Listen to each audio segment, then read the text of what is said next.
Hi అండి అందరికి welcome back to my channel Joshi Sherni. SRH మరియు రాజస్థాన్ రాయల్స్ కి ఎస్ఆర్హెచ్ పరిస్థితి కొంచెం విషమంగా ఉంది. ఈ సంవత్సరం పెద్దగా పర్ఫార్మెన్స్ లేదు. బ్యాట్ కమిన్స్ ఆడట్లేదు, స్టిల్ మిస్సింగ్. టీమ్ లో బౌలింగ్ అనేది కాంబినేషన్ సెట్ అవ్వలేదు.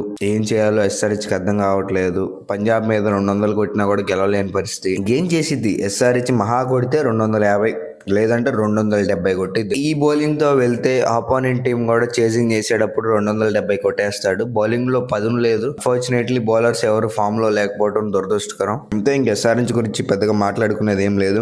ఎస్ఆర్హెచ్ గెలిస్తేనే టోర్నమెంట్ లో ఉండిద్ది, ఓడిపోతే ఇంక సరదాగా ఆడుకోవటం మ్యాచ్ లేదు జనాల కోసం.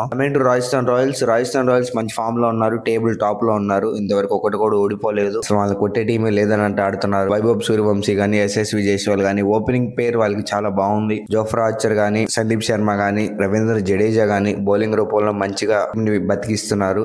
చూడాలి ఈ రోజు ఆర్ఆర్ బౌలింగ్, ఎస్ఆర్హెచ్ బ్యాటింగ్ గెలిచిద్దా అనేది. మీరేమనుకుంటున్నారు? ఎస్ఆర్హెచ్ గెలిచిద్దా ఈ రోజు అయినా? మన హైదరాబాద్ లో మ్యాచ్ కాబట్టి హోమ్ గ్రౌండ్ లో ఎస్ఆర్హెచ్ గెలిచిద్దా, లేదా ఈ రోజు కూడా ఆర్ఆర్ఏ కొట్టిద్దా? డెఫినెట్లీ కామెంట్ చేయండి. సబ్స్క్రైబ్ చేసుకుని టచ్ లో ఉండండి, నాతో చెప్తాను ఇలాంటి ముచ్చట్లు బోల్డ్ అన్ని.